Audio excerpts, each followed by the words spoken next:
Hola, buenas tardes a todas y a todos. Les agradecemos a los que estáis aquí presentes en la sala y a los que estáis viendo esta grabación en casa por vuestro tiempo.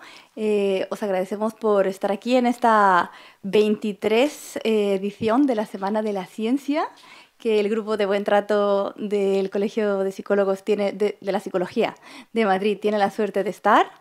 Y estamos aquí con varias compañeras y coordinadoras del grupo para presentaros hoy diferentes temáticas.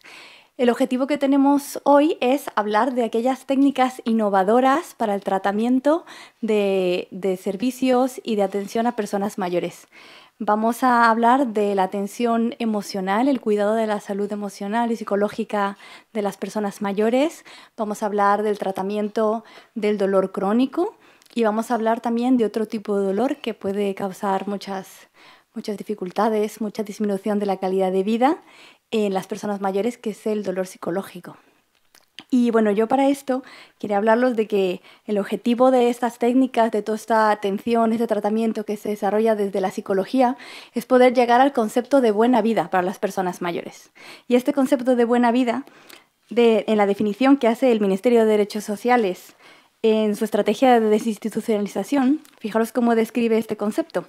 Buena vida implica vivir de acuerdo con el propio estilo y proyecto de vida.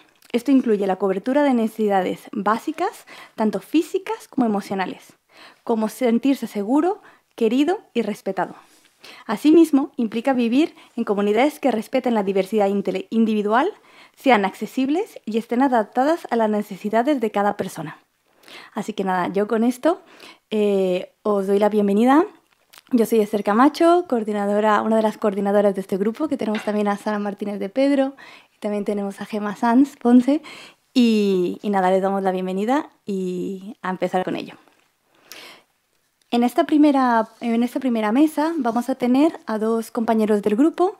Por una parte vamos a tener a Ángel Lozano Frutos. Él es doctor en psicología y gerontólogo, es posgrado en gestión de la calidad, triple máster en gerontología, en dirección de recursos humanos y en psicología positiva. Además está formado en PNL. Por otra parte tenemos a Sara Martínez de Pedro. Ella es psicóloga actualmente en la Residencia de Mayores Monte París en Madrid. Es miembro de la Junta Directiva de la Asociación Española de Psicogerontología, miembro del Grupo de Psicodología de la SEG y una de las coordinadoras del Grupo por la Promoción del Buen Trato del Colegio Oficial de la Psicología de Madrid. Ellos nos van a hablar de las nuevas técnicas socioemocionales desde el modelo Covitalidad. Así que les dejo paso. Muchas gracias, Esther. Nuestra idea es implementar un modelo que sabemos que funciona, que ha funcionado muy bien en otros ámbitos, un modelo novedoso en las residencias para mayores. Pensamos que puede aportar muchísimo, sobre todo por su facilidad a la hora de implementarlo. Pero para saber, lo primero que tenemos que tener claro es qué entendemos por salud mental. La Organización Mundial de la Salud nos habla siempre de un completo bienestar físico, mental y social, no solamente la ausencia de enfermedades. Y lo que vamos buscando en esto es el bienestar. Cuando hablamos de la salud mental, no solo es no presentar algún tipo de trastorno, sino el conseguir, como decía Esther hace un momento, conseguir el bienestar de las personas, que realmente tengan una satisfacción con la vida. ¿Qué entendemos normalmente por salud mental? Pues bueno, hay muchas definiciones. Algunos nos hablan de una buena salud biopsicosocial, un buen ajuste psicosocial, tener éxito, no tener trastornos. En el 2015, un grupo de expertos estuvo valorando e intentando sacar una definición en la que todos estuvieran de acuerdo sobre qué era la salud mental. Y al final no hubo demasiado acuerdo, pero en lo que realmente estuvieron de acuerdo es en la capacidad que tiene el ser humano para enfrentarse a todos los estresores que tiene la vida, todos los problemas que nos vienen surgiendo. Cualquier persona en su vida ha sufrido siempre todo tipo de estresores y todo tipo de circunstancias que hacen que ese ajuste psicosocial sea un poquito más complicado. Gracias. Sea un poquito más complicado. y realmente pues, lo que nosotros intentamos es buscar ese ajuste a través de esas capacidades. ¿Y qué son las capacidades? Pues en definitiva son competencias y herramientas de la vida diaria que nos hace regular nuestras emociones, desarrollarnos y tener una vida psicosocial pues realmente satisfactoria.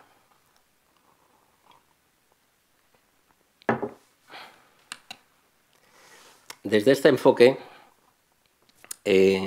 consideran el bienestar y el malestar, lo consideramos como dos variables independientes. Anteriormente se consideraba bienestar y malestar en una misma variable. Entonces, o bien uno sentía malestar, no podía sentir bienestar en ningún concepto. Ahora son dos dimensiones totalmente independientes. Se interesa más el nuevo enfoque psicosocial por los factores de bienestar y de prevención y está centrado 100% en las fortalezas que tenemos que desarrollar para tener ese buen ajuste. ¿De dónde parte? Pues la covitalidad es un modelo que nació en el 2014 por Michael Farlow y lo que trata es que todas las competencias socioemocionales con las que podemos vivir, podemos trabajarlas, lo que hacen es un buen ajuste psicosocial en el resto de tu vida. Realmente son competencias que debemos trabajar durante toda la vida para tener un desarrollo óptimo, ¿no? Se ha probado sobre todo en adolescentes, pero ahora es verdad que este modelo se está extendiendo por otras partes del mundo y sobre todo se está extendiendo en diferentes segmentos, en trabajadores, en personas mayores. Nosotros aquí en el Colegio de Psicólogos, junto con la Universidad Miguel Hernández, somos pioneros de implantar el modelo en residencias de mayores y para personas mayores. ¿De dónde nace este modelo? Pues nace de las teorías de aprendizaje socioemocional, de la psicología positiva y de la resiliencia. Persigue el funcionamiento óptimo en todas las áreas de la vida y es lo que se llama la variable psicológica más ligada al factor general de personalidad, que promueve, es un indicador de eficiencia social.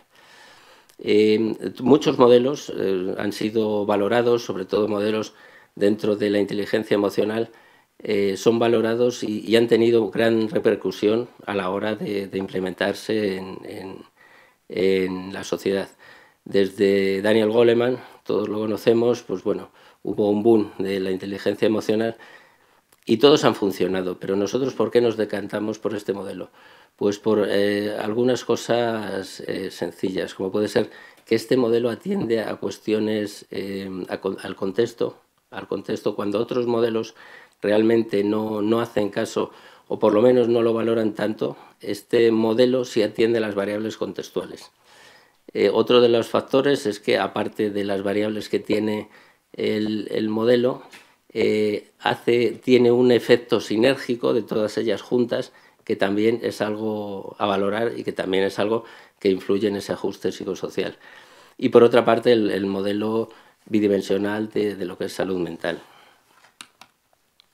Este es el modelo, tiene 4 competencias clave, que son la competencia emocional, con sus fortalezas, el compromiso con la vida, con sus fortalezas también, creencia en uno mismo y creencia en las demás personas. La creencia en uno mismo es creer en las habilidades que tiene uno y poder ejercer control sobre la vida. Está muy relacionado con el modelo de satisfacción con la vida de Carol Reeve, del dominio del entorno. Es uno de los factores, digamos, más importantes. Se divide en autoeficacia. La persona se ve capaz, tiene un sentimiento de capacidad sobre cualquier problema que tenga que resolver en la vida. La persistencia, que está muy ligado a la capacidad y a las expectativas, y el autoconocimiento. Aquí lo que vamos a fomentar sobre todo es que la persona sea consciente de las fortalezas que tiene para realizar las actividades de la vida diaria. La creencia en las demás personas, como comentábamos, el contexto es muy importante para este modelo, no únicamente las competencias personales que pueda tener.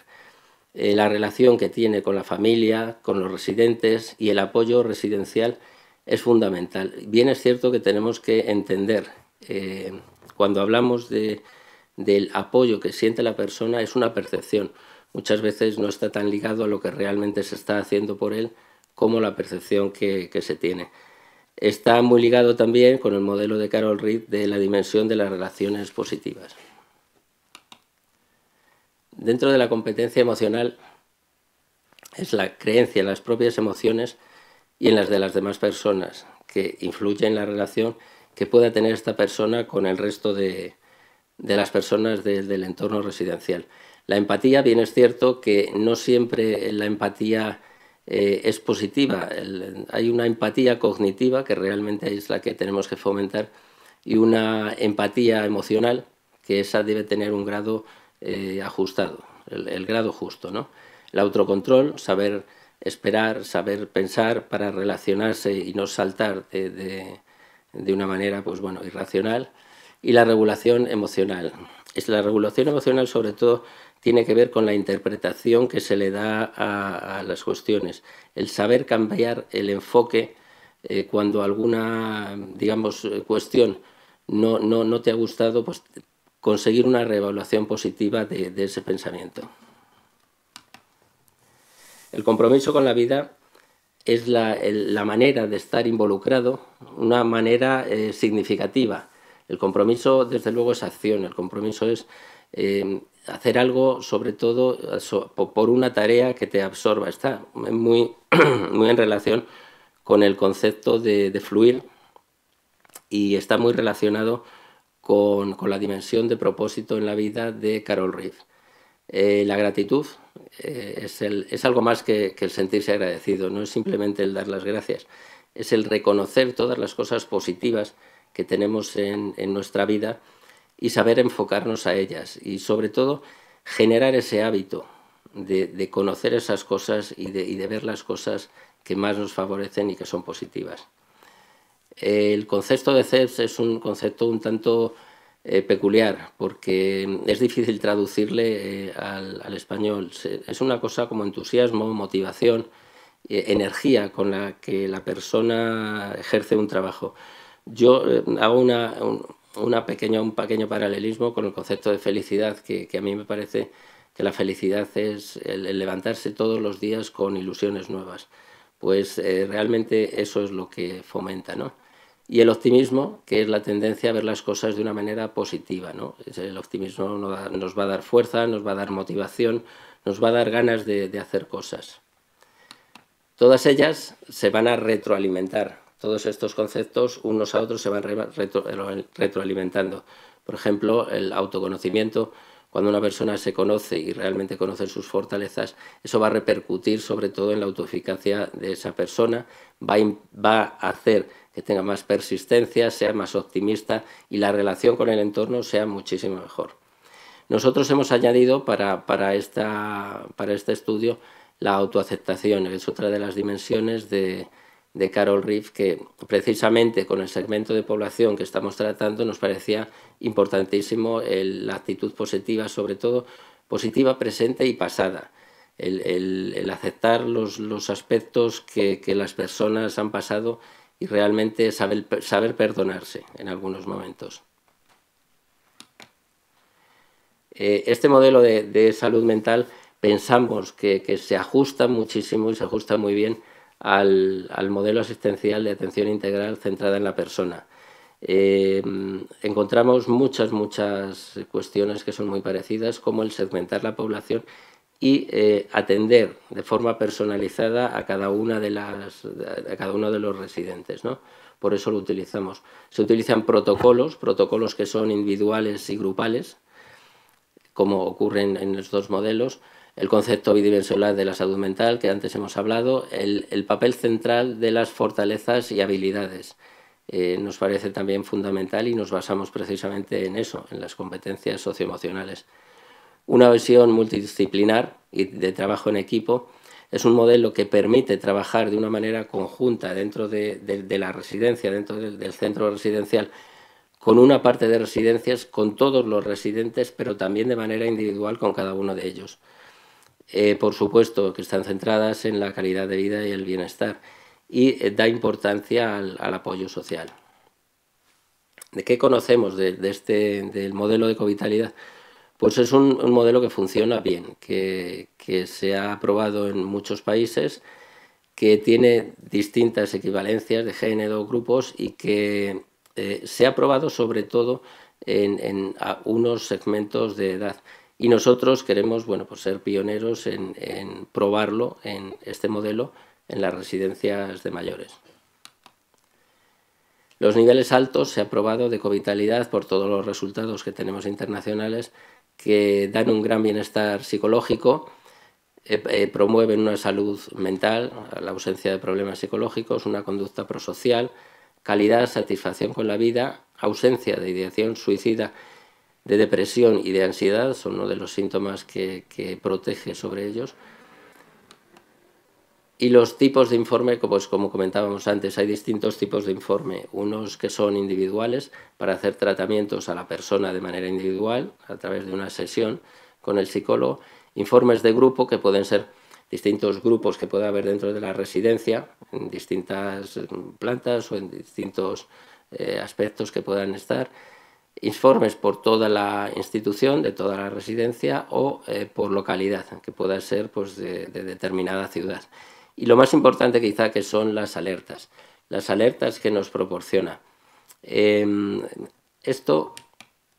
Aquí tenemos una imagen donde hemos querido poner los distintos niveles que nosotros, después de pasar todos los cuestionarios, en verde vemos los niveles de covitalidad que pueden tener determinadas personas, que son altos, y también conocemos de esa persona, de ese residente, el nivel de estrés, el estrés social y familiar que puede tener, que puede ser individual para cada persona.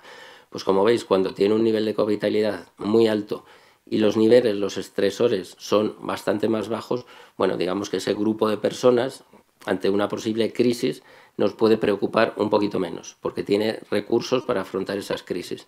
Pero hay personas pues, que su nivel de covitalidad puede ser un poquito más bajo, y si a esa persona pues, cualquier estresor o cualquier circunstancia de la vida le viene de una manera negativa, pues sería la persona que tendríamos que estar pendiente de ellas para atenderla, para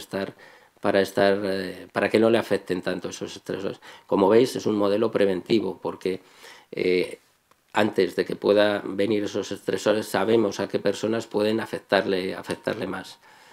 Aquí tenemos digamos, un ejemplo de informe con todos los niveles de cada una de las fortalezas que hemos estado hablando anteriormente. Al final, las dos últimas columnas, las de la derecha, serían el total de covitalidad, que está en amarillo, como veis, bastante más grande que el nivel de estrés.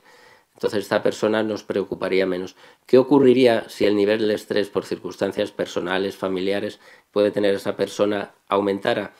Pues probablemente trabajaríamos con algunos conceptos, como puede ser la gratitud o el apoyo escolar que pone ahí, bueno, el apoyo residencial en este caso sería, para pues bueno, combatir realmente ese problema y darle un mayor nivel de covitalidad a la persona.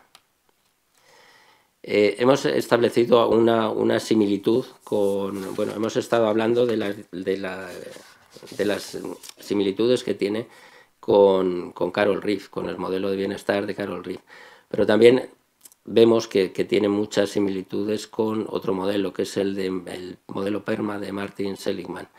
Las emociones positivas están muy relacionadas con la competencia emocional que nosotros tratamos. Esa competencia que no solo únicamente es el hecho de vivir emociones positivas, sino reenfocar esas emociones de manera positiva. La vida comprometida y vida significativa tiene mucho que ver con el compromiso con la vida, que nosotros hemos visto antes. Las relaciones positivas es la creencia en las demás personas, el fomentar ese apoyo, esa ayuda entre ellos. Y el logro, que está muy relacionado con la autoeficacia y la perseverancia. ¿Qué pasos estamos dando para implementar el modelo? Bueno, pues de momento crear un cuestionario para este grupo de edad, para adultos mayores, que ya ha sido realizado y se ha mandado a la Universidad de California para que lo validen y nos den su visto bueno, porque en definitiva son ellos los que digamos, implementaron y crearon el modelo. Luego realizaremos un trabajo en centros de mayores, que ya Sara, mi compañera, os explicará más en detalle. Trataremos los datos, realizaremos las intervenciones que nos parezcan más oportunas, dependiendo de los datos, en las personas que realmente lo requieran. Haremos la intervención y una nueva valoración y tratamiento de datos para saber que todo ha funcionado correctamente. Y ahora mi compañera Sara os va a explicar todo lo que está haciendo en su centro residencial. Bueno, gracias a todos por vuestra asistencia y quería empezar describiendo un poco cómo es la residencia Monteparís Mayores, que es una residencia que lleva 1 año y medio de andadura. Tiene 139 plazas, tenemos 7 unidades de convivencia. Las unidades de convivencia, en esas unidades viven un máximo de 12 personas y las personas que viven en esas unidades de convivencia, pues intentamos que los perfiles sean lo más homogéneos posibles. También tenemos 7 apartamentos y un centro de día que tiene capacidad de 30 plazas. Trabajamos desde el modelo de atención centrada en la persona y desde el inicio hemos sido un centro que no utiliza sujeciones para el cuidado. Bueno, en cuanto a la salud mental y las personas mayores, los datos que nos ofrece la Organización Mundial de la Salud es que en 2030 1 de cada 6 personas en el mundo tendrá 60 años o más, que la soledad y el aislamiento social son factores de riesgo para afecciones de salud mental en etapas posteriores de la vida, que 1 de cada 6 adultos mayores sufre malos tratos a menudo y a veces es por parte de las personas que están a su cuidado. Aproximadamente un 14% de las personas mayores de 60 años viven con un trastorno mental, que es un porcentaje que en residencias cada vez estamos viendo más. Las más frecuentes son la depresión y la ansiedad, y alrededor de la 1/4 parte de muertes por suicidio se producen en personas de 60 años o más. Y también nos alerta sobre que los problemas de salud mental en las personas mayores suelen estar infravalorados o infratratados. Entonces, la realidad que nos encontramos en las residencias, como decía, es que nos llegan cada vez más perfiles de salud mental, bien porque sean plazas a lo mejor de SAMUR social que no tienen otros recursos, o porque realmente cuando una persona es mayor tiene un trastorno mental y tiene más de 65 años, el recurso que le ofrecen es una residencia de mayores. Entonces, bueno, también nos encontramos con que tenemos pocas herramientas para valorar estos trastornos de salud mental, que suponen un riesgo muy grande a la hora de colocar una sujeción física o una sujeción química, y que también existe falta de formación para abordar a personas con problemas de salud mental. Tenemos cada vez más formación sobre cómo abordar las alteraciones conductuales que pueden ser sintomatología de una demencia, pero no tenemos tanta formación para abordar diferentes problemas de salud mental más graves. Entonces, bueno, los objetivos que nos planteamos desde la residencia y el centro de día para involucrarnos en el programa de covitalidad, pues creemos que nos va a ayudar a detectar diferentes estilos de afrontamiento. Nos va a servir también para comparar los datos entre personas que acuden a centro de día y personas que viven en la residencia, explorar las competencias socioemocionales que tienen, prevenir problemas de salud mental, mejorar la sintomatología que ya pueda existir compatible con problemas de salud mental. También nos va a ayudar a conocer el grado del bienestar del residente y la percepción de apoyo recibido pues con los grandes pilares que hay en una residencia, que son los profesionales, la familia y el grupo de iguales. También nos va a permitir extraer ese sociograma de riesgo individual de cada residente y también grupal, y ver ese riesgo que comentaba Ángel de estrés que puede soportar una persona dependiendo de sus competencias socioemocionales, y también conocer en las que tiene positivas que le van a proteger frente a posibles estresores que pueda darse a lo largo de su estancia en el centro. También conocer los factores de riesgo y de protección relacionados con la salud mental, y también creemos que nos va a servir para detectar la soledad no deseada, que actualmente es verdad que estamos haciendo mucho hincapié en detectarla en residencias, porque hay veces que se da por hecho que por estar en un centro rodeado de personas y de profesionales, una persona a lo mejor no se siente sola, y sí que estamos viendo que también dentro de una residencia y estando rodeado de muchas personas se puede tener ese sentimiento de soledad no deseada. Bueno, la metodología, teniendo en cuenta el cuestionario, que es un cuestionario de 42 ítems, creemos que hay que administrarlo a personas sin deterioro cognitivo, con un MEC entre 25 y 35, que permita a las personas comprender bien las preguntas que van a responder. Se va a administrar tanto a usuarios de centro de día como a personas que viven en la residencia. Y bueno, aquí os he puesto algunos ejemplos de los ítems. Dentro del ítem de autoeficacia, pues estaría: seré capaz de superar con éxito la mayoría de las tareas. Un ejemplo de ítem de autoconocimiento sería: reconozco mis estados de ánimo y mis emociones. En cuanto al apoyo familiar, sería en mi familia y sensación de unión. En cuanto al apoyo social o residencial, este cambia el ítem si es para personas que están en centro de día o personas que están para residencia. Entonces, hay personas en la residencia que se preocupan de mi bienestar. Si fuera personas que están en el centro de día, pues sería: hay personas en mi entorno que se preocupan de mi bienestar. En cuanto al apoyo entre iguales, tengo un amigo que se preocupa por mí. La regulación emocional: cuando me siento triste, trato de fijarme en los aspectos más positivos. El ítem de empatía, un ejemplo sería: trato de entender lo que otras personas sienten y piensan. En el autocontrol sería: puedo esperar para obtener lo que quiero. En el ítem de gratitud, el ejemplo sería: trato de entender lo que otras personas sienten y piensan. En los ítems del CES o entusiasmo sería: en este momento de mi vida me siento con energía para afrontar los retos. Un ítem de optimismo sería: normalmente espero tener un buen día. Y uno de autoaceptación sería: entiendo que puedo tener cosas que mejorar y lo acepto, ¿vale? Como veis, son ítems que nos pueden dar muchísima información sobre las competencias que tiene una persona. En cuanto a la metodología, pues se realizaría, como ha comentado Ángel, un análisis de los resultados tanto a nivel individual como a nivel grupal, y se realizaría un diseño de intervenciones tanto individuales como grupales con la intervención de la psicología positiva.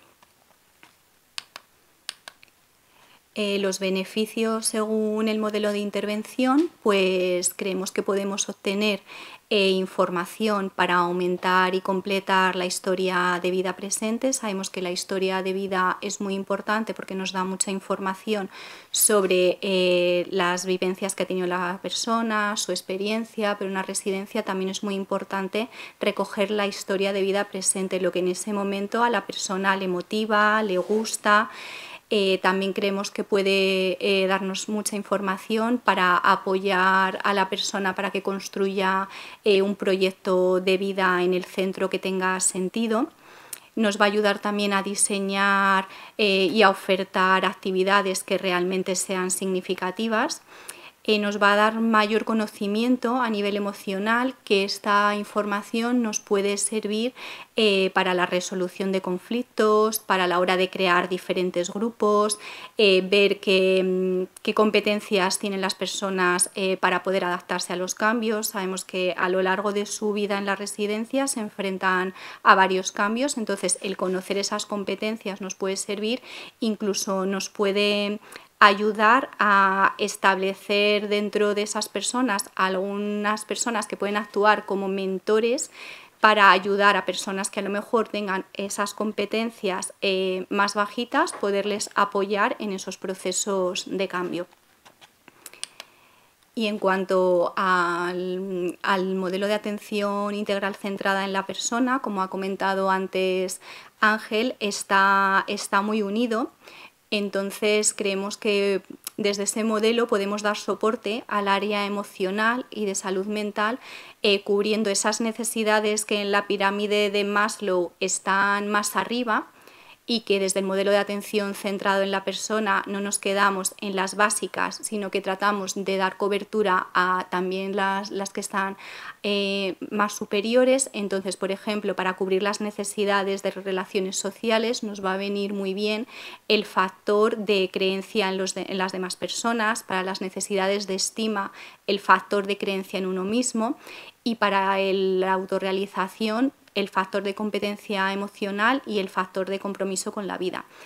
Y luego también desde el modelo de calidad de Sarlock y Verdugo, que es desde que también trabajamos en la residencia, pues creemos que podemos obtener información relevante para diseñar actividades con el objetivo de cubrir las necesidades, sobre todo las dimensiones de bienestar emocional con el factor de competencia emocional y de compromiso con la vida, las relaciones interpersonales, como comentaba antes, con el factor de creencia en las demás personas, el de inclusión social también, el de desarrollo personal con el factor de creencia en uno mismo y de competencia emocional, y la autodeterminación con el de compromiso con la vida, competencia emocional y creencia en uno mismo. Entonces creemos que es un proyecto y es un modelo que se ajusta muy bien al modelo de intervención que ahora mismo se está intentando implementar en las residencias actualmente. Bueno, por mi parte nada más. Muy bien, pues habéis hecho una presentación, creo que está muy lejos, una presentación muy interesante con este modelo que de verdad que promete, que como persona que está en residencias suena muy interesante lo que planteáis, que puede ser una herramienta muy potente para favorecer esa calidad de vida a nivel emocional, que muchas veces nos olvidamos de ese factor, ¿no? En las residencias. Habéis hablado de dos cuestiones que me han llamado mucho la atención. El factor de creencia en las otras personas, en quien nos cuida. Hasta qué punto nos pueden proteger, nos pueden apoyar, nos pueden ser una persona cercana, ¿no? Para dar un apoyo. Y en el compromiso de vida. Me gusta mucho esa visión del buen trato positivo en cuanto a que tanto desde el cuidado se puede hacer bien, como desde la persona pueden estar pues implicados en ese mismo buen trato. Así que os agradezco muchísimo vuestra participación, vuestra ponencia, y nada, os damos un aplauso. Dejamos las preguntas para el final, si no os importa. Así que nada. Gracias.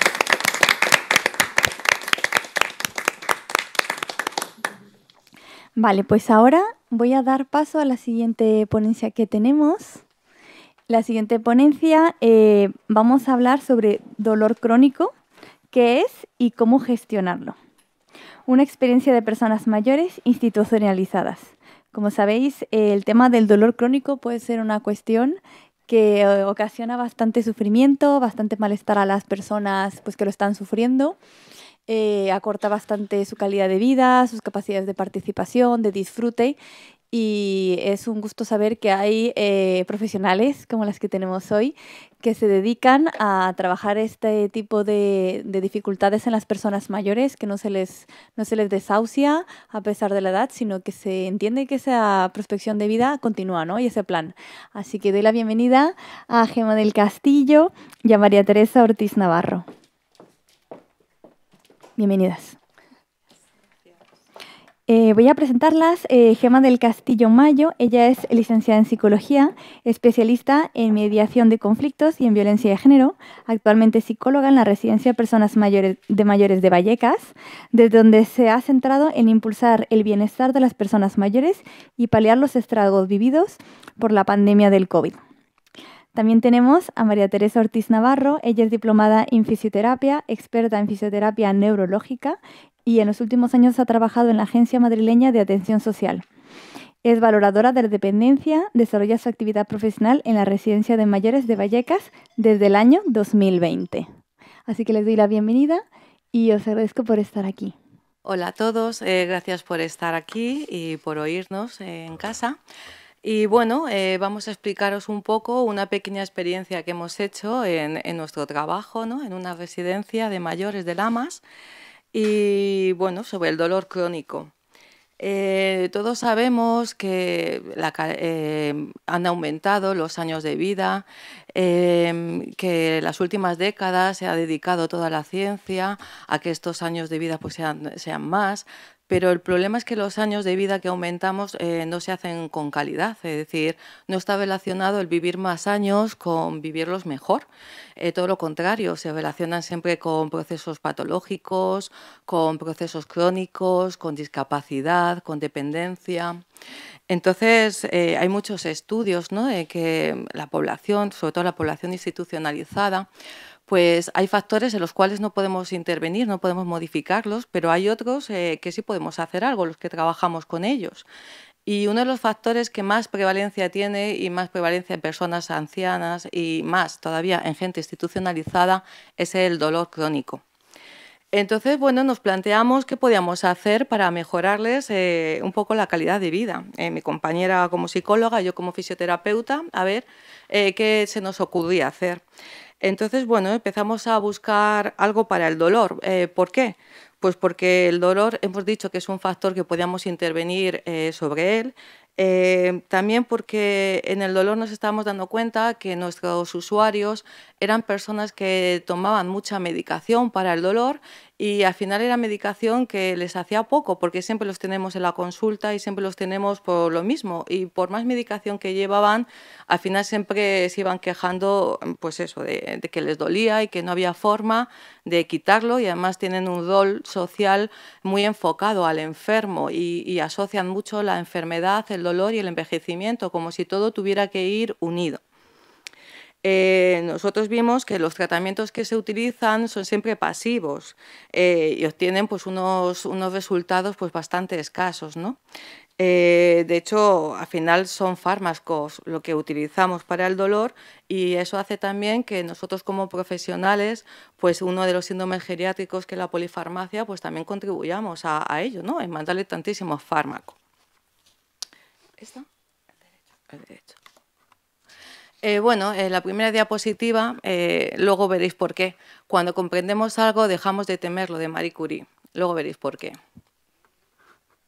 ¿Cuál? Este. Bueno, como veis, yo con la tecnología no me llevo muy bien. Ahí. Vale. ¿Por qué un taller sobre dolor crónico? Bueno, pues ya lo hemos explicado y vamos a ver lo que hemos hablado de los fármacos. Ay, perdón.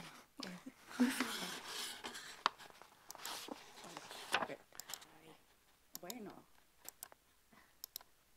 Pásamelas tú, mejor. Sí. Ahí. Vale, hicimos una recogida de datos en nuestro centro de trabajo de todos los usuarios que toman analgesia para el dolor, ¿no? Solo medicación analgésica, no nos centramos en otro tipo de medicación. Y vimos que con 163 residentes había 204 prescripciones de fármacos de analgésicos. Es decir, veis que por lo menos hay uno por residente y hasta 40 personas, casi 40, toman más de un fármaco analgésico, ¿no? Nos pareció, claro, muchísimo. Cuando hablamos de dolor, empezamos un poco con la base un poco más teórica. Todos hemos estudiado en la facultad pues, que es una experiencia sensorial y emocional desagradable. asociada con daño tisular real o potencial o descrito en términos de dicho daño, ¿no? Esto es lo que dice siempre la OMS, lo que antiguamente decía la OMS, y también la Asociación, ¿no?, Internacional de Estudio del Dolor. Luego también había una clasificación, el dolor lo podemos clasificar de muchas formas, ¿no? Depende de la zona localizada, si es agudo, si es crónico, pero también se clasificaba en dolor nociceptivo, como aquel que proviene de la activación nociceptora por daño tisular, ¿no? Es decir, hay un daño, hay un golpe, ha pasado algo y se activan las vías y tenemos un dolor. Luego el dolor neuropático, que es aquel del daño, ¿no?, en el sistema nervioso central o periférico, y el daño psicógeno, ¿no?, que aquí no os voy a contar a vosotros como psicólogos lo que es, pero bueno, también ha servido un poco de cajón desastre para todo aquello que no tiene una explicación realmente física, se metía ahí y ya está. Es decir, era algo que te lo has inventado, lo tienes ahí y no se estudiaba más. Por suerte, en la última década hay muchos estudios y hay gente que ha estado trabajando mucho en el dolor y hay muchos avances que nos dan otra visión del dolor, ¿no? Ya hablamos que en el 2020, igual, ¿no?, la gente que estudia el dolor, ¿no?, propone una nueva definición, ¿no? Dice que el dolor es una experiencia sensorial y emocional desagradable asociada o similar a la asociada, esto de similar ya es un poco más confuso, ¿no?, con daño tisular real o potencial, ¿no? Y también hay una nueva definición, un nuevo concepto de dolor que se incluye en las clasificaciones, que es el dolor nociplástico, ¿no?, que es aquel que surge de la nocicepción alterada sin evidencia clara de daño tisular o amenaza de tal daño, ni que active los receptores o evidencia enfermedad o lesión del sistema nervioso somatosensorial, ¿no? Esta definición es del 2017, es decir, estamos hablando de conceptos que son bastante novedosos, que son casi de la última década, ¿vale? Es decir, es algo que bueno, no hemos estudiado, por lo menos yo cuando yo estudié en mi facultad, todavía no se hablaba de estas cosas. Cuando empezamos a plantearnos el curso de dolor y empezamos a ver estos nuevos conceptos, buscamos bibliografía para informarnos más. Y bueno, os hemos puesto ahí unos cuantos autores, unos cuantos libros, hemos hecho una mezcla un poco de todo para hacer nuestro taller en el centro y de ahí lo que más nos influyó en el trabajo es una tesis doctoral de un fisioterapeuta, Miguel Ángel Galán, y sobre todo nos influyó mucho porque lo ha puesto en práctica y hoy en día se funciona así y ha dado grandes resultados. Es decir, esta persona hizo una tesis basada en cómo afrontar el dolor crónico en base a la pedagogía del dolor y al ejercicio físico terapéutico. Ya anteriormente había guías y había modelos como el de Louis Gifford o bueno, tenemos otro fisioterapeuta, Butler, en el libro Explicando el dolor, que también da una base teórica muy buena, pero aquí en España Arturo Goicoechea, neurólogo, tiene bastantes publicaciones al respecto, trabajando el dolor de este tipo de forma, y en la tesis de Miguel Ángel Galán consiguieron ponerlo en práctica y de hecho es la primera unidad que existe en toda España que realmente trabaja en atención primaria con una unidad específica de afrontamiento crónico del dolor. ¿Vale? Es una unidad en la cual se deriva desde atención primaria a los pacientes y ellos trabajan con estos métodos y está dando muchos resultados. Entonces, bueno, si te mantienen una unidad así es porque está viniendo bien a la gente, ¿no? Esto en lo público. Entonces, bueno, pues gracias a esta tesis empezamos a verla, a estudiarla y de ahí, con un poquito de mezcla de todo, hicimos los talleres, sobre todo para nuestros usuarios, ¿no?, que son gente pues, con una edad muy avanzada y con unas condiciones y unos roles sociales pues, muy específicos. Os vamos a poner ahora un pequeño vídeo, dura 4 minutitos, en el cual se explica todas estas bases teóricas y que es un ejemplo de cosas que les poníamos a nuestros usuarios en el taller y se entiende muy bien, la verdad. Ahora lo veréis.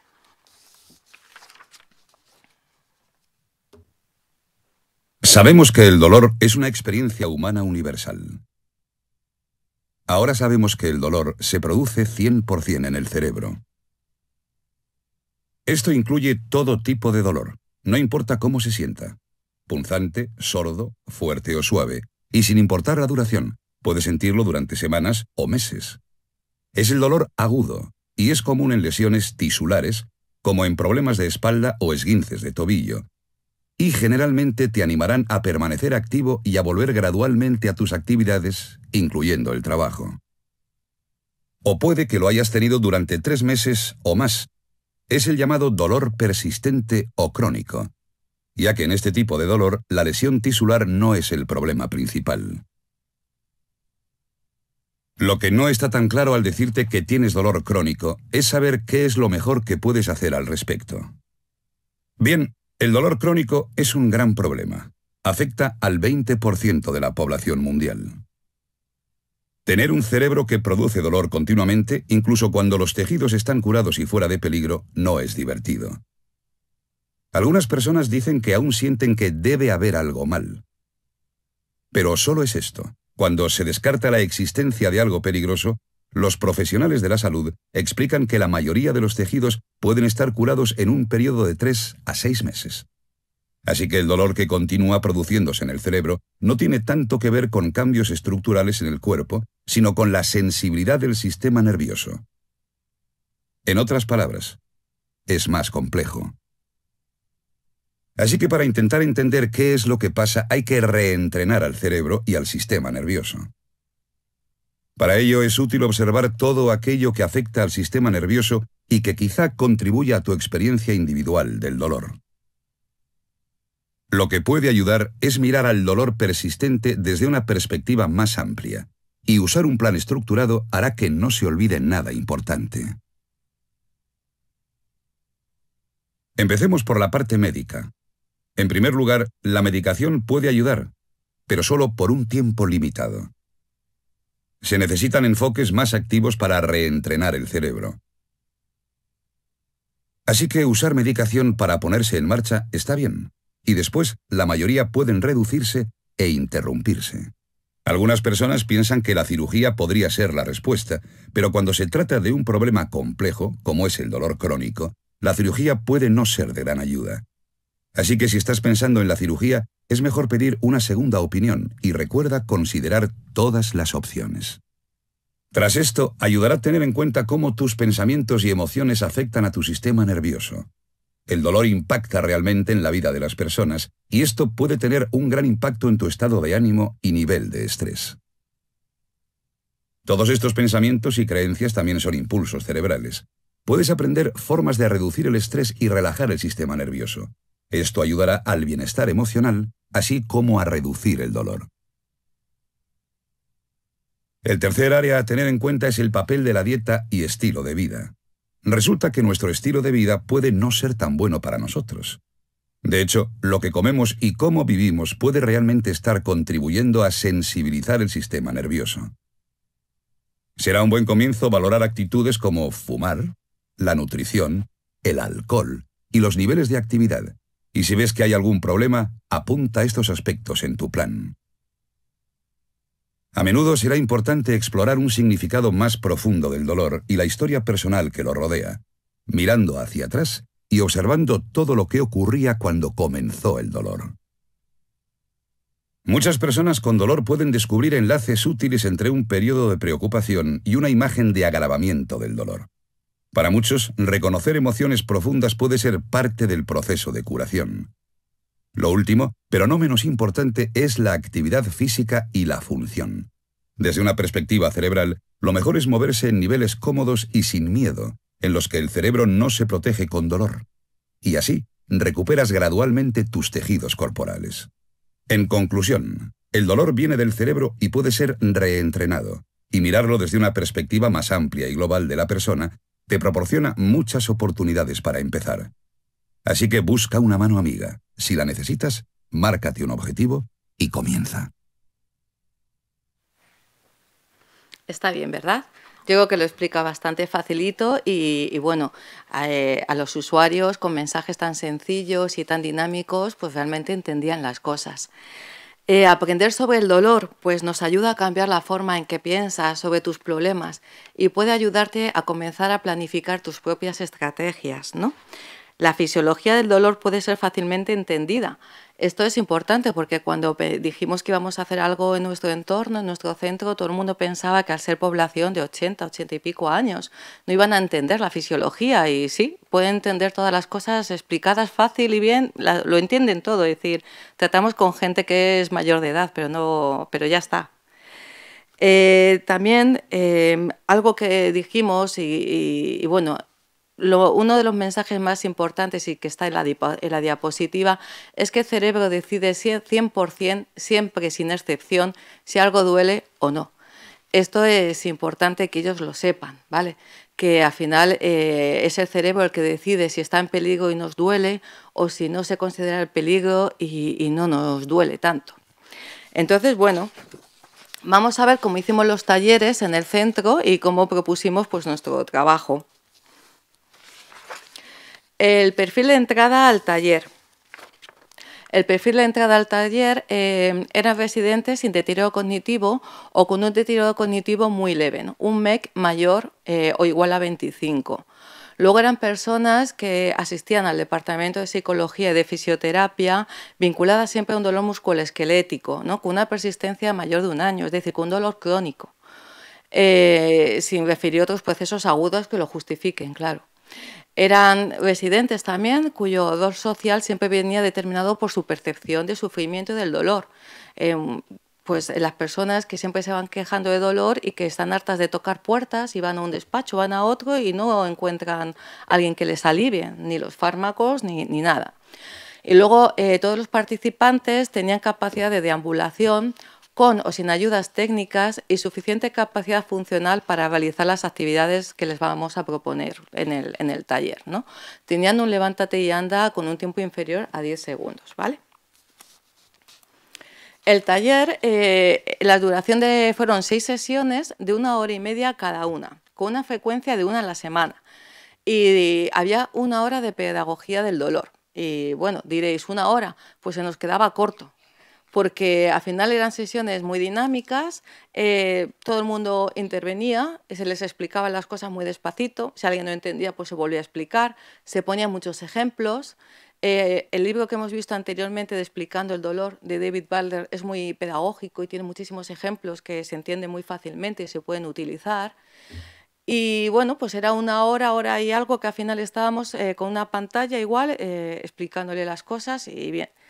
Y luego hacíamos técnicas activas. La última media hora la dedicábamos a hacer técnicas activas. Al principio siempre enfocado a hacer un ejercicio físico-terapéutico, pero también parte psicológica, de relajación, de atención plena. Había muchas respiraciones diafragmáticas, es decir, se trabajaba mucho a la persona. La asistencia que propusimos era de 30 personas, luego se nos quedó en 25, luego os contará mi compañera por qué. Y luego, a los 6 meses de hacer el taller, hicimos un seguimiento. Cogimos grupos chiquititos de 5 personas para preguntarles, pues que, sobre todo para saber si tenían fijado los conceptos que se les dio en el curso o no, si habían cambiado hábitos, si habían cambiado formas de pensar, si su alerta que tenían siempre con el dolor pues ya no era la misma, ¿no? De hecho, nosotras antes de hacer el taller hicimos el cuestionario del dolor español, ¿no? Antes del taller se lo hicimos a todo el mundo que participó y luego en la evaluación se lo volvimos a hacer para ver realmente pues, todos esos cambios y a ver las valoraciones que tenían. Elegimos este cuestionario sobre todo por el valor de intensidad afectiva, ¿no? Por cómo ellos siempre definían el dolor, que nos parecía muy importante cómo lo nombraban. Y luego también tenía una escala visual, ¿no? El EVA, y que es muy sencillo, porque al final eran gente de muchos años y es muy sencillo de rellenar este test. Y bueno, pues esto es un ejemplo en la diapositiva. Muchas diapositivas de las que utilizábamos en el curso como ejemplo de todo lo que les íbamos contando. Como veis, pues se explicaba sobre todo lo que es el dolor sin daño y el daño sin dolor, que existe, Luego, si os leéis un poco la bibliografía, veréis de lo que hablamos. También hacíamos mucho hincapié en diferenciar lo que es un dolor agudo a un dolor crónico, porque lo que estamos hablando no vale para todos los dolores. Es decir, estamos hablando de dolores persistentes, dolores asociados siempre con procesos de angustia, de depresión, que son inespecíficos, que un día me levanto y me duele un hombro, mañana me duele la cadera. Es un dolor, pues lo que es un dolor crónico. Y se les explicaba la diferencia y en una diapositiva veis, pues por ejemplo, lo que era una vía nociceptora, ¿no? De cómo nos hacemos daño con un martillo, cómo eso llega al cerebro, cómo nosotros luego tenemos una reacción. Se les explicaba así muy facilito. Les explicábamos también que el dolor es un sistema de alarma. Es decir, nosotros el dolor es un mecanismo de defensa y es un mecanismo muy bueno de defensa que tenemos como sistema de alarma. El problema es cuando este mecanismo falla y se deteriora, pero en un primer momento sirve para algo. Y bueno, y llegábamos a darles también los conceptos de la sensibilización central, ¿no? Eso está muy estudiado últimamente, además está mucha bibliografía, y de cómo el cerebro al final se especializa en sentir dolor, cómo los umbrales van bajando y cada vez hay cosas que nos duelen y tenemos una hiperalgesia y una alodinia que es por la sensibilización del cerebro. Y si veis en esta última diapositiva, pues hacemos en la confluencia también de todos aquellos otros factores que va a perpetuar el dolor, que va a hacer que el dolor sea persistente, ¿no? Como las creencias, el catastrofismo, las conductas de miedo, la ansiedad, la depresión. Luego Gemma, mi compañera, os va a explicar más de ello.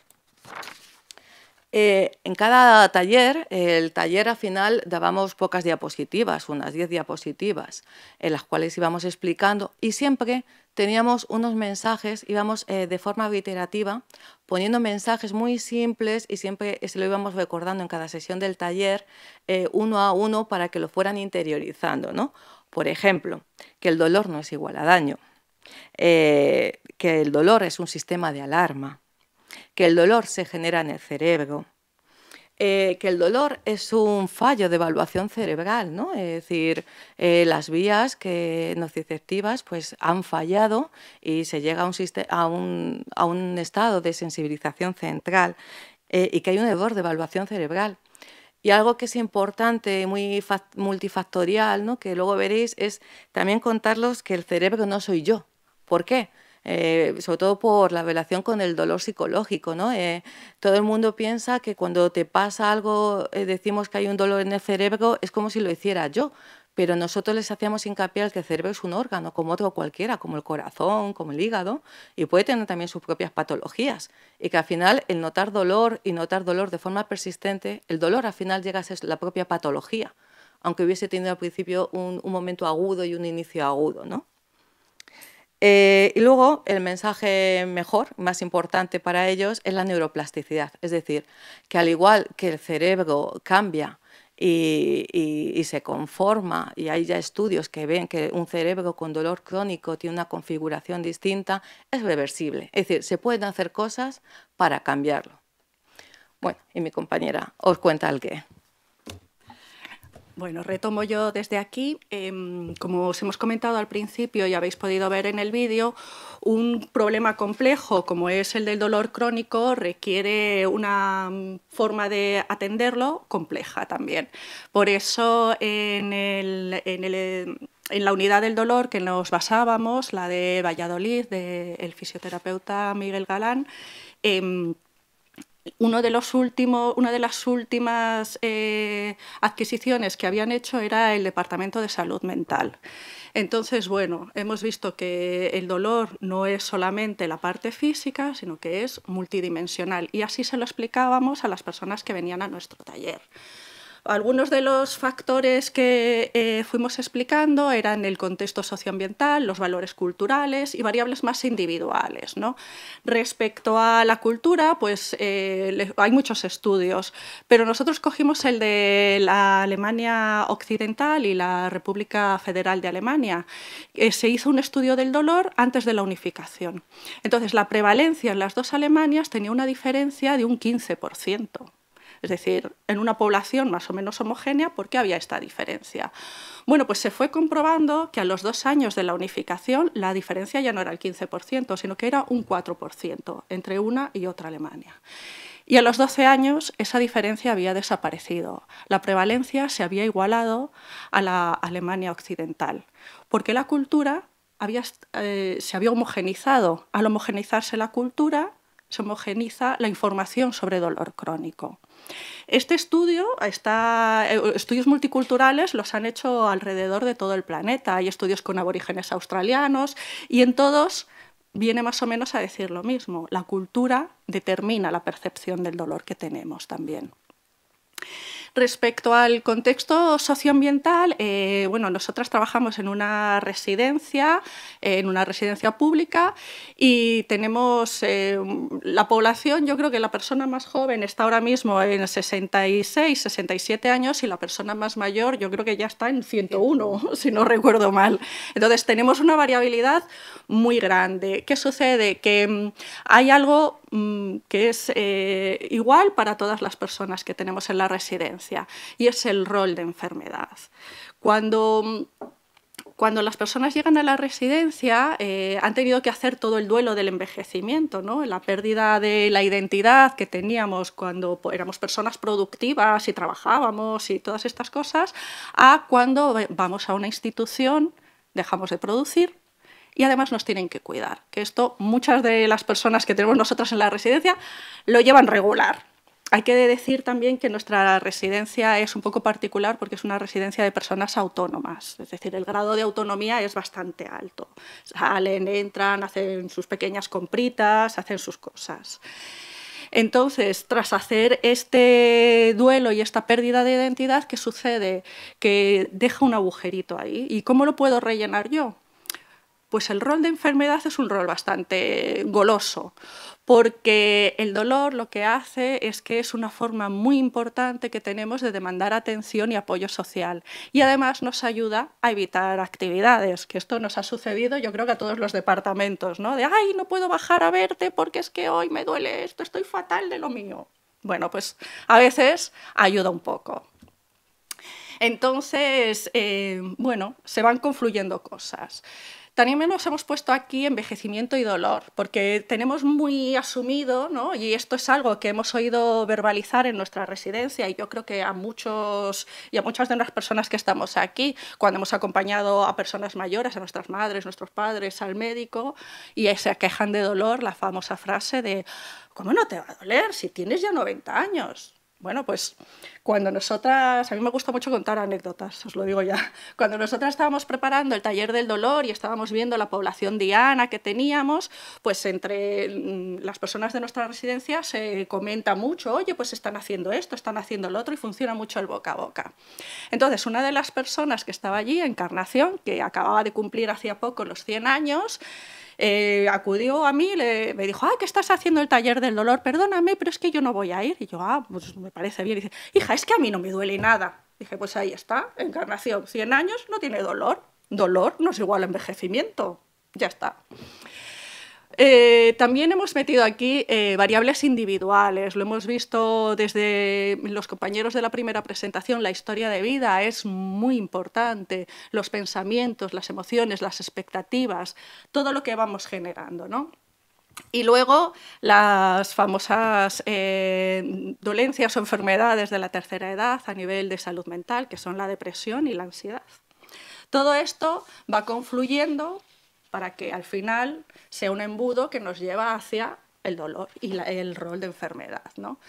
¿Qué suponía venir a nuestro taller? Pues suponía un cambio de expectativas, un cambio de creencias y un cambio de significación de la identidad, de qué somos y qué vamos a ser. Todo esto, que parece muy complejo, también se lo explicábamos, ¿no? Volvemos a poneros unas pocas diapositivas que utilizábamos. Una forma que utilizamos también para trabajar y para que se entiendan conceptos bastante complejos, pues son las metáforas. La metáfora que utilizábamos aquí para explicar la multidimensionalidad del dolor es la de la taza, ¿no? Les decíamos que todos tenemos una tacita y que la vamos llenando con cositas. Entonces, cuando esta taza tiene tantas cosas que rebosa, entonces es cuando el dolor se vuelve ya crónico, no está asociado simplemente a un daño, a un dolor agudo, ¿no? Entonces, bueno, hablamos del estrés físico, de la ansiedad, la depresión, cómo esto nos podía generar el miedo al movimiento. Esto podía generar también rabia, cambios articulares, que yo ya no, como siento que me duele, pues yo voy como cojeando. Esto además vuelve a seguir, bueno, a acumular, ¿no?, cosas en la tacita. También existen las creencias falsas, todo esto que hemos dicho, es decir, a nivel cultural hay como mitos, pues uno de ellos, el dolor y el envejecimiento. Acordaos de nuestra amiga Encarnación, que lo desmonta fácilmente. El sentimiento de catastrofismo, ¿no?, el aislamiento social, la falta de apoyo, todo esto iba llenando la taza. La ansiedad y la depresión son modulan el dolor, es decir, no solo si va a aparecer o no, sino además cómo lo voy a percibir. Correlacionan muy bien estas variables, ¿vale? Entonces, bueno, explicábamos todo esto, los miedos, todas las cosas que nos podían suceder cuando el dolor se había cronificado. Y la última parte, como os ha explicado Maite, la utilizábamos con técnicas activas. Desde el ejercicio físico moderado y terapéutico hasta las respiraciones, explicábamos las ventajas de la respiración diafragmática, el cómo y el por qué. Hacíamos prácticas de relajación, tanto la progresiva de Jacobson como la autógena de Schultz. Íbamos entrenando poco a poco. Aquí os hemos puesto fotos de nuestros residentes y de nosotras mismas explicando las cosas también. Veréis que era época mascarilla, porque además en las residencias hemos sido de lo ultimito en poder liberarnos de la mascarilla. Y con todas estas dificultades, pues íbamos haciendo todas las prácticas, ¿no?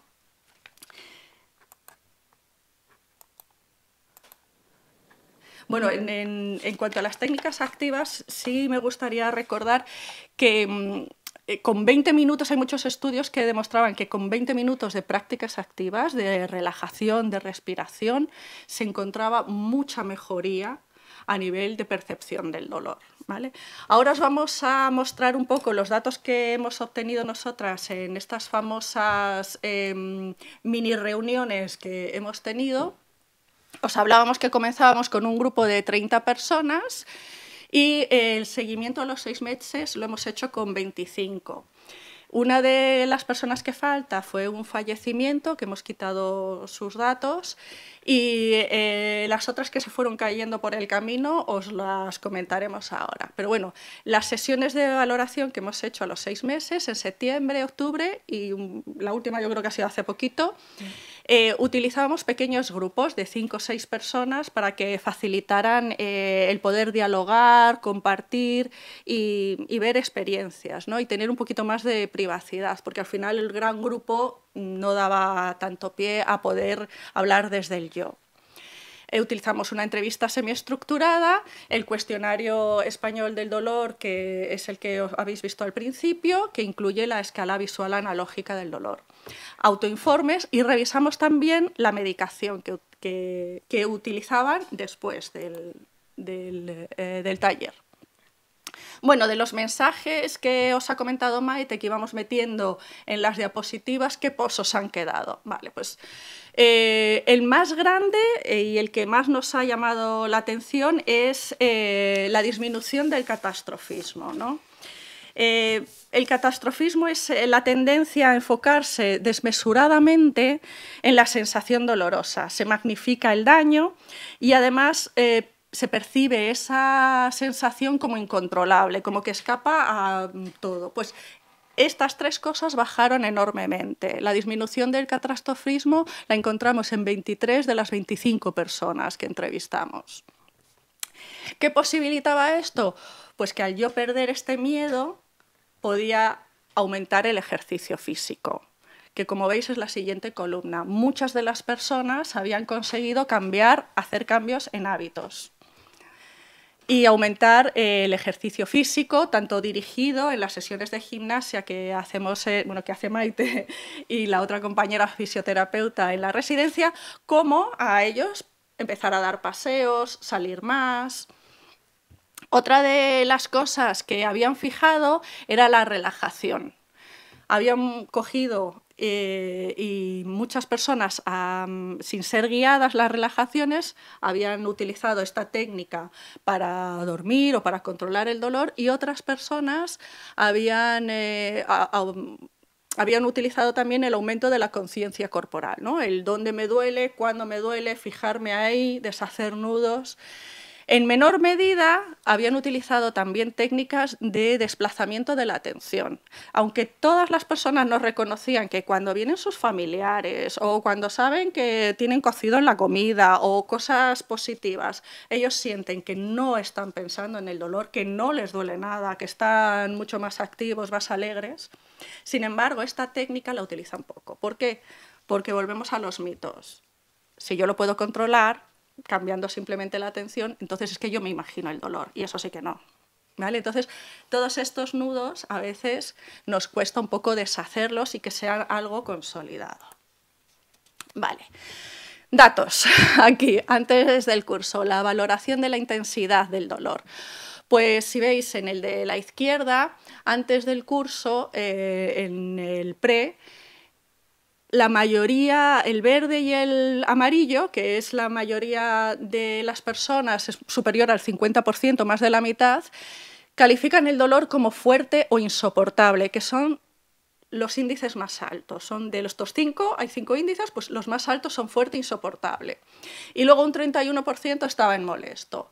Sin embargo, después de hacer el taller, en estas últimas valoraciones, cambia totalmente la distribución y el 80% de las personas que hemos entrevistado lo sitúan en los 2 ítems más bajos, que son leve, el azulito, 40%, y molesto, 30 y pico %. ¿Vale? Y además desaparece el verde, desaparece el insoportable. Es decir, el cambio en cómo veo yo el dolor que tengo es bastante claro. La escala visual analógica es una línea de 10 centímetros en la que yo coloco dónde está mi dolor. El 0 es que no tengo dolor y el 10 volvemos al dolor insoportable. Bueno, pues si os fijáis en las primeras barras, veis que hay bastantes que llegan al dolor insoportable, ¿no? Que tienen una puntuación de 10. En la primera hay más barras porque en la primera, como os hemos dicho, había 30, hemos quitado a la persona que falleció, hemos cogido la puntuación de 29 y la puntuación media era de un 7,84. Después de hacer el taller, la puntuación media es de 4,06, veis que la mayoría están por debajo del 5 y que la mayor puntuación es un 8,5 más o menos, es decir, la percepción del dolor ha cambiado.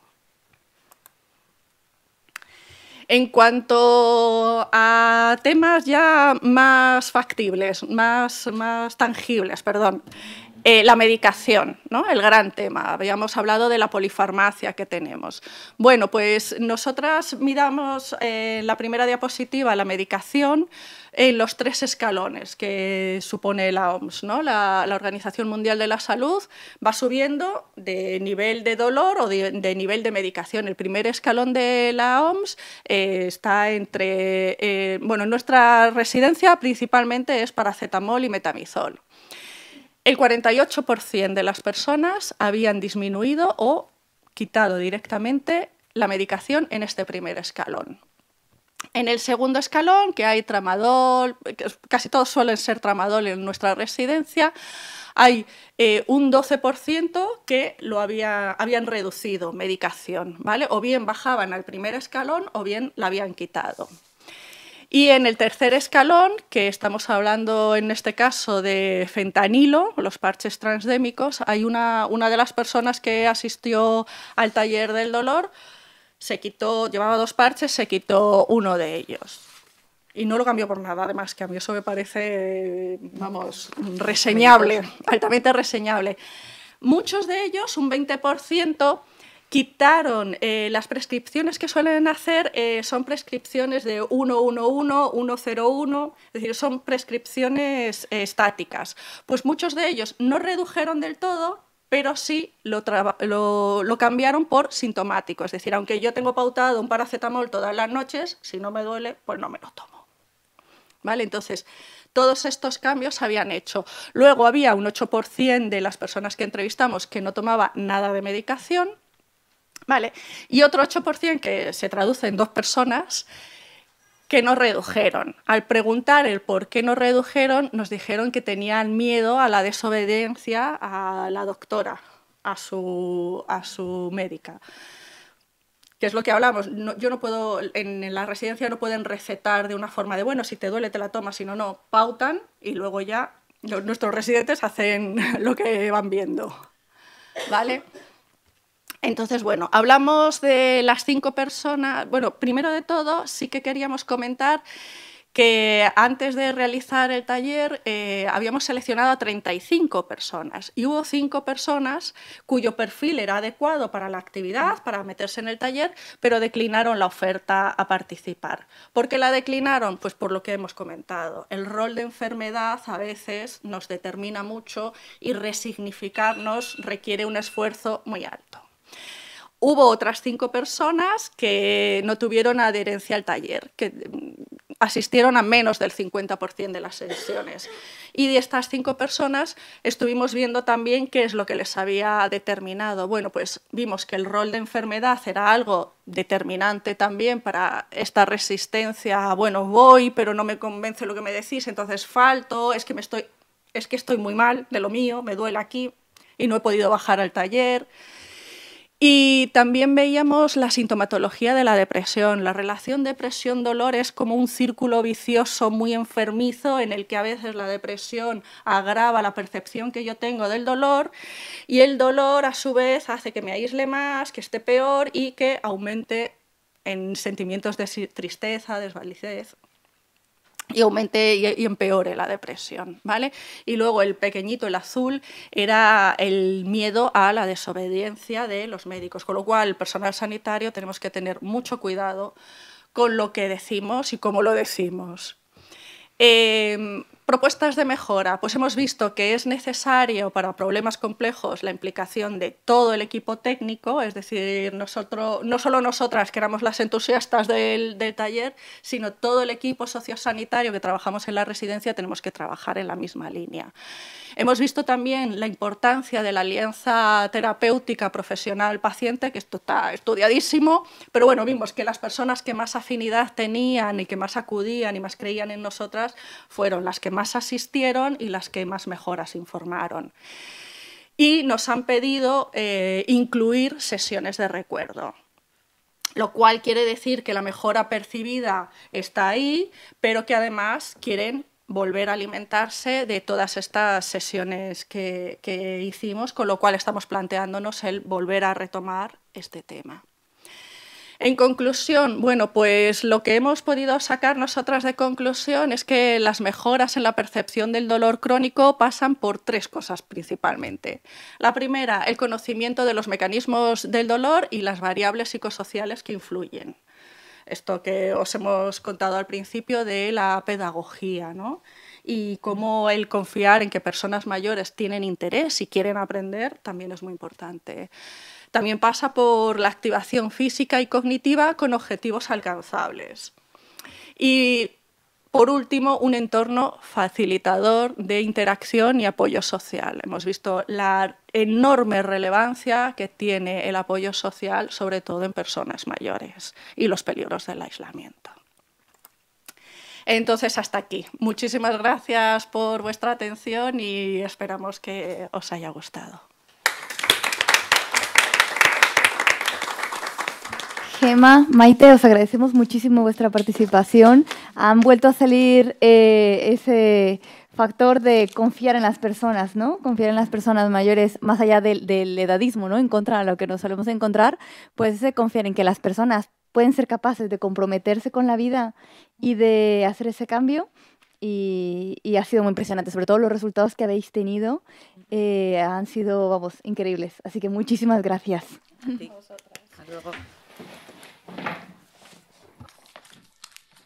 Para esta ponencia tenemos a Gemma Sanz Ponce. Ella es licenciada en Psicología con amplia experiencia impartiendo talleres de memoria en proyectos de intervención social para municipios de la Mancomunidad de la Sierra del Norte de Madrid. Desde hace 17 años es psicóloga en la residencia de Coplar Serranillos. Tiene experiencia docente como formadora y docente de temas referidos a personas mayores. Actualmente es docente experto del máster de Psicología Clínica y coordinadora del grupo de Buen Trato a las Personas Mayores del Colegio Oficial de la Psicología de Madrid.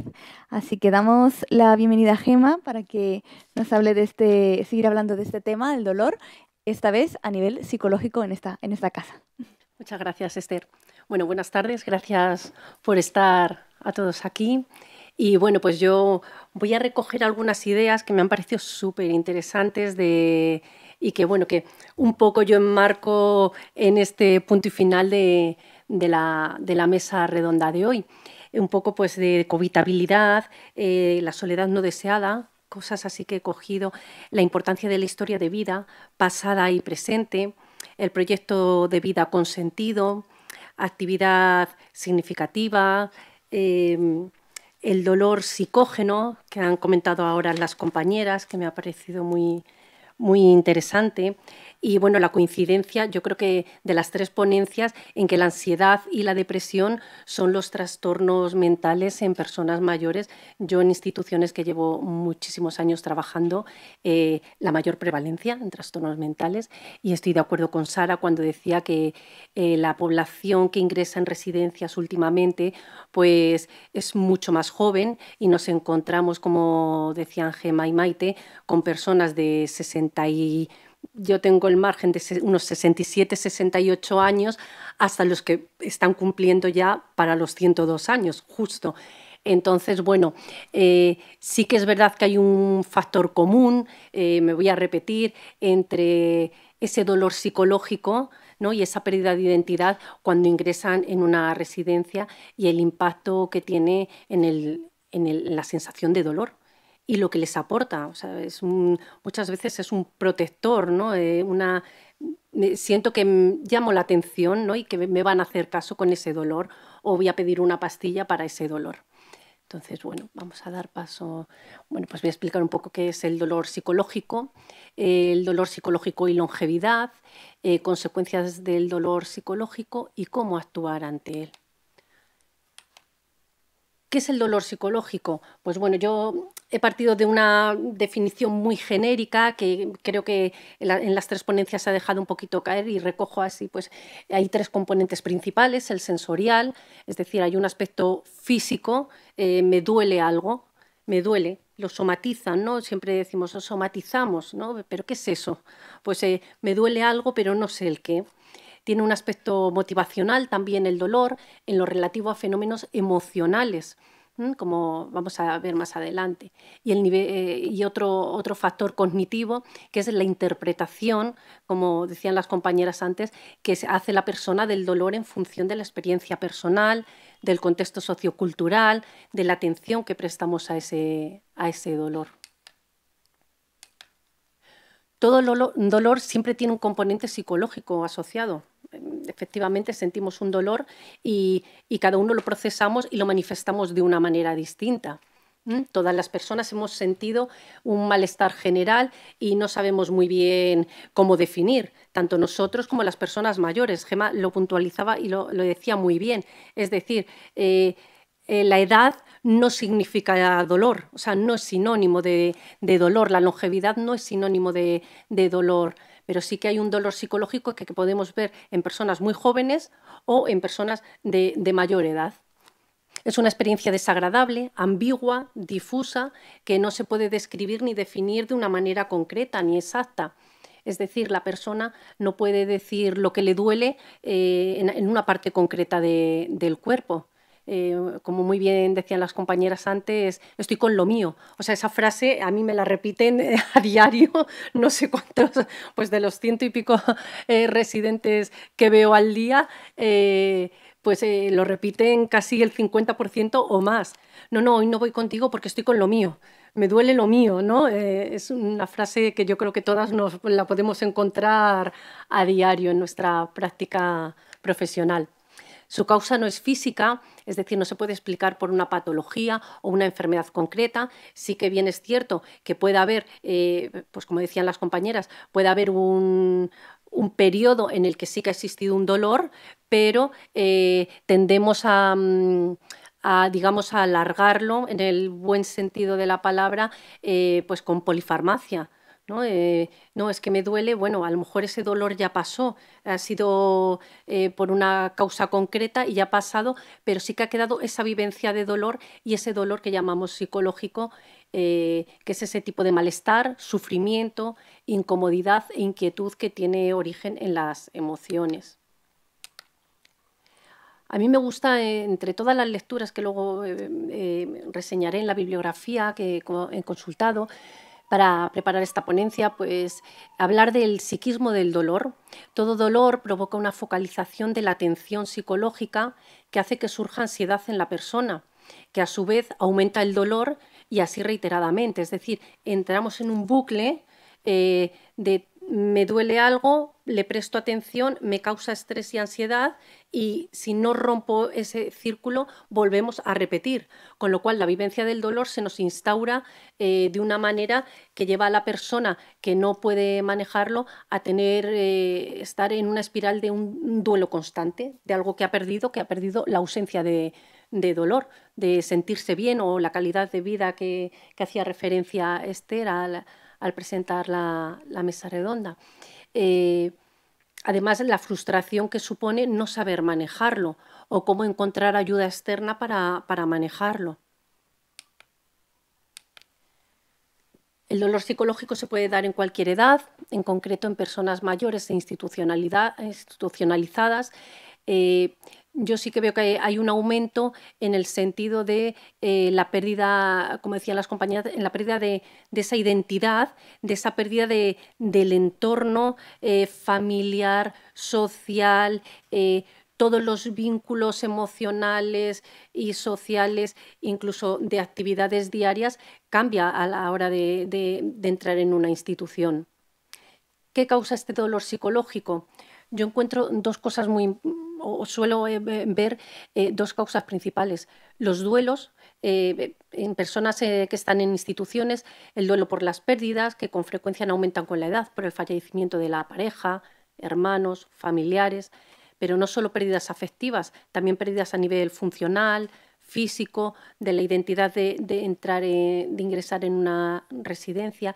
Es decir, sí que hay etapas de la vida que los duelos son continuos porque se van perdiendo cosas y no se sabe cómo darle forma, cómo reconstruir esas pérdidas. Y luego los somáticos, que no son explicados por enfermedades físicas y cuya base es emocional. El dolor crónico tiene siempre una repercusión emocional en enfermedades crónicas, por ejemplo, la fibromialgia, ¿no? Ese dolor difuso y completamente que afecta a todo el cuerpo y no se sabe determinar a qué parte dolorosa presenta. ¿Consecuencias que genera el dolor psicológico? Pues bueno, como han dicho las compañeras, ansiedad, estrés, depresión, por no saber manejarlo, incluso no saber identificarlo, ¿no?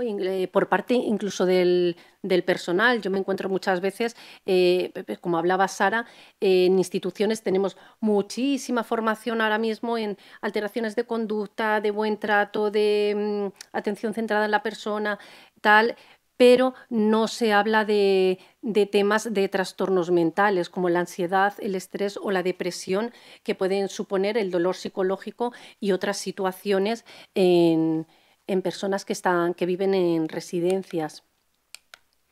Otras consecuencias que puede generar el dolor psicológico: el insomnio, la baja autoestima, la frustración, la pérdida de independencia y capacidad funcional personal, mal humor, disforia emocional, que puede repercutir en las relaciones personales con la familia, con los amigos, llevando a un aislamiento social. ¿En qué repercute todo esto? En una cosa muy importante que hablaba antes Esther, en la disminución de la calidad de vida. Todos queremos envejecer, pero con calidad de vida, no con cantidad de vida. Ahora mismo ahora estamos en un proceso, yo creo que de cambio, no sé si estaréis de acuerdo, en la que, bueno, pues ha habido una época muy medicalizada, en la que se ha conseguido, con muchísima investigación, cantidad de vida, pero nos hemos olvidado de otra parte de la vida, es decir, hay que vivir con calidad. En esa parte, ahora mismo la psicología nos están dando un papel y un lugar importante y tenemos un largo trabajo, y yo creo muy bonito por hacer, de abrir caminos y posibilitar esa calidad de vida. ¿Cómo actuar ante el dolor psicológico? Puede que el dolor no desaparezca, pero lo podemos transformar. Podemos hacer algo constructivo con ese dolor. Yo empleo, a la hora de actuar o de tratar el dolor psicológico, que es muy, muy frecuente, bueno, vosotras habéis presentado las compañías han presentado unos datos espectaculares del programa de dolor. Yo parto de intervenciones no farmacológicas desde mi área, ¿no? Todas las intervenciones que no requieren medicación y que incluso intervienes previniendo la posibilidad del uso de fármacos o incluso reduciéndolos. Y intervenciones centradas en la persona, atención centrada en la persona como necesidad de profundizar en cada residente como persona única, que tiene su propia historia, sus intereses personales, sus valores, su personalidad, sus costumbres, y que para ello nos basamos en la historia de vida y en los centros de interés. Es decir, hacer un buen conocimiento de esto es prevenir el dolor psicológico. ¿Cómo actuamos? Con psicoterapia o terapia de aceptación del dolor. Las emociones negativas siempre van a estar presentes, al mismo tiempo que las positivas. La aceptación de las emociones y pensamientos negativos en contraposición de luchar contra ellos para eliminarlos es el primer paso para mejorar la calidad de vida. Es decir, yo estoy con lo mío y no voy contigo, yo muchas veces les digo, bueno, pues ven conmigo y tráete a lo tuyo y a ver cómo vamos los tres caminando. Y efectivamente, pues a lo largo de la sesión lo suyo se ha ido, se ha disipado, por lo menos durante la sesión. Eso vosotras estáis, intervenís, ¿no? Yo siempre se lo digo y se ríen, o sea, ya es consciente, son conscientes de, y ya digo, pues venga, vamos los tres, lo tuyo, yo, lo mío, todo lo que quieras, pero vámonos para hacer la terapia. Y luego, bueno, pues aceptar no significa no querer y ni poder cambiar nuestra situación actual, sino ser conscientes de ella. Luchar para evitar el malestar solo genera mayor frustración y mayor malestar, así como la intensificación de las consecuencias anteriormente mencionadas, sobre todo ansiedad, estrés y depresión. El acompañamiento, la escucha y la validación emocional, el sentirse acompañado, escuchado y entendido en estados de dolor psicológico reduce la sensación de disconfort que este provoca, además de mejorar la calidad de vida. Este acompañamiento en todas las edades es muy importante, pero en concreto en personas mayores que han dejado su identidad al ingresar en residencias es más eficaz. Yo he comprobado que es más eficaz si procede de personas vinculadas emocionalmente con ellos. Es decir, si viene un familiar a verlos, por mucho que nosotros, o yo por lo menos, por mucho que hagamos florituras, les hace, mucho más, les cambia la cara, la sonrisa, el estado emocional a lo largo de todo el día. Aunque también si lo hacemos los profesionales, por supuesto que tiene un efecto positivo.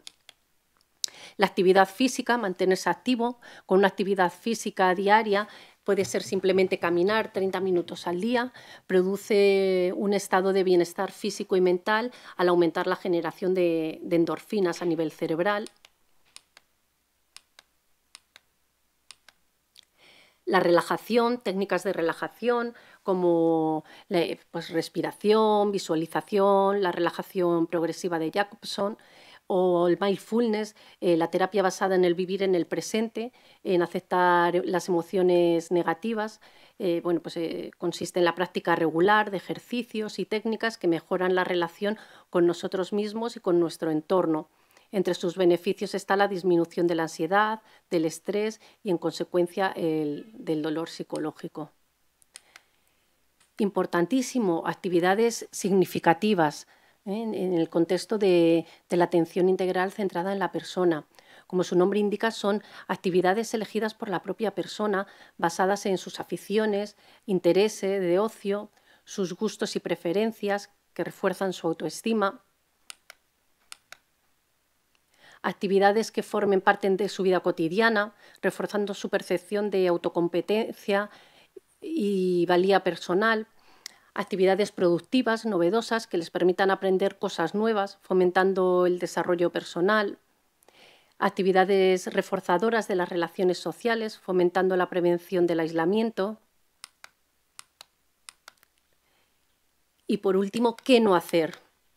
Recordar, evitar el aislamiento, tanto en el contacto consigo mismo como con el entorno social, lo cual lleva a la persona a la experiencia del dolor psicológico negativo y las consecuencias pues, antes mencionadas. ¿Qué recomiendo? Los cortometrajes de ajedrez, se llama Ajedrez y Lienzo, son muy preciosos, duran muy poquito, seguro que ya los conocéis. El cómic Arrugas, de Paco Roca, muy bonito también, sobre la institucionalización, los sentimientos, cómo una persona ingresa en la residencia y cómo se adapta a la vida en la residencia como puede, entre comillas, y los libros pues, de dolor crónico y el dolor de Mark Swope. Y esa ha sido mi aportación. Muchas gracias. Muchísimas gracias, Gemma, por esta intervención. Agradecemos que nos hayas hablado de este dolor psicológico más a profundidad. No sé, vosotras, si tenéis sentido lo mismo que yo, ¿no? Vemos que hay temas que se repiten en este tratamiento del bienestar emocional, del dolor psicológico y físico, en cómo la salud emocional también está muy vinculada y cómo como profesionales de la psicología podemos hacer muchísimo en este ámbito, ¿verdad? Así que nada, nos están diciendo desde el colegio que tenemos que darnos un poco de prisa, pero vamos a dejar por lo menos que hagáis un par de preguntitas, si os parece, ¿vale? Si hay alguna. Por aquí. Lo que pasa es que no tenemos micro, entonces... Pero se me oye, ¿no? Sí. Sí. Quería preguntarles a Gemma y a Maite si vosotras, cuando diseñasteis el taller de dolor crónico, valorasteis el incluir algún tipo de autorregistro.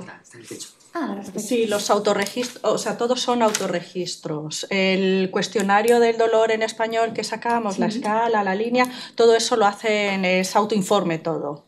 Vale, pero me refiero si valorasteis un autorregistro para que lo hicieran cada semana o...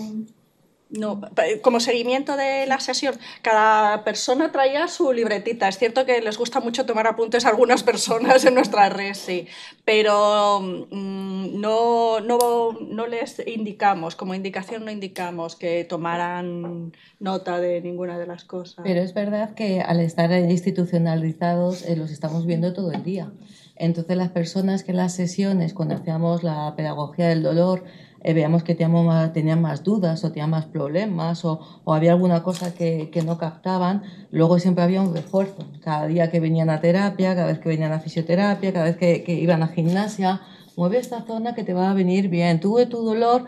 Es decir, siempre había un refuerzo y siempre estábamos pendientes de ellos y lo seguimos estando en ellos. Entonces sí había, yo creo que sí, era casi diario el verles y el estar reforzando los mensajes. Somos muy pesadas las dos, sí. La verdad, muy reiterativas.